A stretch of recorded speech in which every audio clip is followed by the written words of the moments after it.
Malcolm X was a really cool guy, if your standards for cool are a somewhat successful, violent civil rights leader who had an epic redemption arc.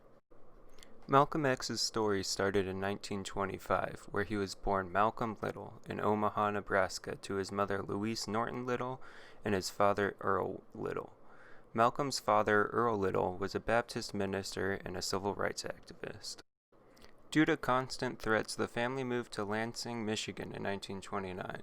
Here, their house was burned down by a white supremacist group called the Black Legion. 2 years after their house was burned down, Earl Little was murdered by the Black Legion, which the police wrote off as an accident. Due to all these traumatic experiences, Malcolm's mother had a nervous breakdown and was committed to a mental institution. This led Malcolm and his siblings to be split up among foster homes. Malcolm was an intelligent young man. However, he dropped out of school before entering high school and began dealing drugs. He also wore a zoot suit, which if you don't know what one of those are, it's this bad boy right here.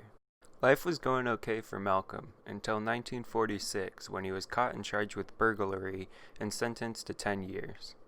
During his time in prison, Malcolm began reading a lot. He learned about Elijah Muhammad, a black nationalist Muslim who was in charge of the Nation of Islam, or NOI for short. Elijah Muhammad taught that white society worked to keep African Americans economically, politically, and socially down. He also wanted a separate black nation independent from the United States.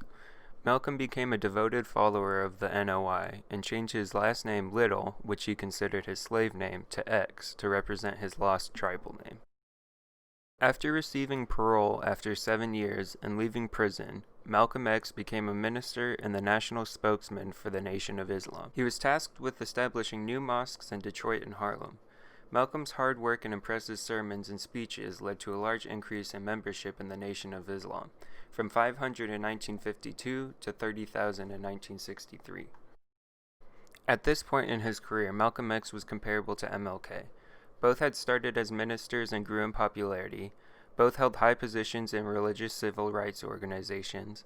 Both were persuasive speakers, but the big difference between the two was while MLK advocated for unity and nonviolence, Malcolm X advocated for a separate black nation and by any means necessary. Also, Malcolm X liked to roast MLK a lot. Malcolm X spent most of the 50s gaining national attention, boosting Nation of Islam membership, roasting MLK, getting spied on by the FBI, and giving speeches. However, in the 60s, things started to get a bit tougher. For starters, Malcolm's popularity grew way beyond Elijah Muhammad, which caused some mild problems. But even worse, in 1963, Malcolm had a large falling out with his former mentor, Elijah Muhammad. Elijah had secretly been having affairs with multiple women in the Nation of Islam. This came as a huge surprise to Malcolm, who followed Elijah's teachings of waiting until marriage. Even more scandalous for Elijah, these relationships had led to multiple secret children. Elijah asked Malcolm for help to keep the whole situation a secret. Malcolm refused and began feeling guilty for leading so many people to an organization that he now saw as corrupt. Later in the year, Malcolm landed in hot water when he remarked, "The chicken's coming home to roost," in reference to JFK's assassination. The Nation of Islam and Elijah were outraged as they had ordered all their ministers to not make any comments regarding JFK's death. In response, the Nation of Islam banned Malcolm from speaking for 90 days. So after being betrayed by his former mentor and silenced by his own organization, Malcolm left and founded his own religious organization called the Muslim Mosque Incorporated. Malcolm then left for a pilgrimage to Mecca, but not before giving possibly his most famous speech, The Ballot or the Bullet. Malcolm started his speech by explaining that he was still a Muslim despite him leaving the Nation of Islam. Then, of course, he threw in some criticism of the nonviolent civil rights movement. But the important part of his speech, and what gave it its name, was Malcolm X's discussion on the upcoming election. Malcolm X spent much of the speech criticizing the Democratic Party because the party had used African Americans to win an election and did not provide any of the help they promised. Malcolm continued by once again criticizing the nonviolent movement for being baited into, believing in, and helping the Democrats, who Malcolm considered one and the same as the Dixiecrats. Then Malcolm came to the end of his speech, using the phrase "the ballot or the bullet," to state that there was either going to be a peaceful political revolution or if that doesn't happen, a violent one. Malcolm's trip to Mecca would begin Malcolm X's redemption arc for many of the civil rights leaders. Malcolm's pilgrimage showed him how many different cultures, races, and ethnicities could share the same beliefs. He had a new perspective about the prospect of integration and no longer saw white people as the enemy, but rather racism.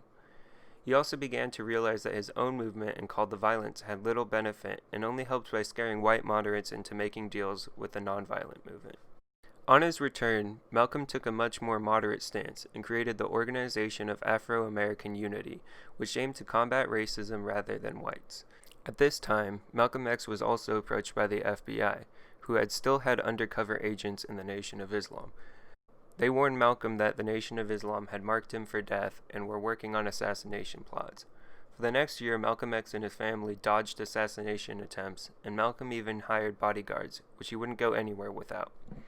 In 1965, Malcolm X would finish his redemption arc when he met with Coretta Scott and Selma during MLK's protests. He apologized for his previous insults to King and explained that he had come there not as an enemy but as an ally. He gave a speech which he hoped would scare whites into siding with King and left. Sadly, on February 21st of that year, during a speech in Manhattan, 3 gunmen from the NOI repeatedly shot and killed Malcolm X.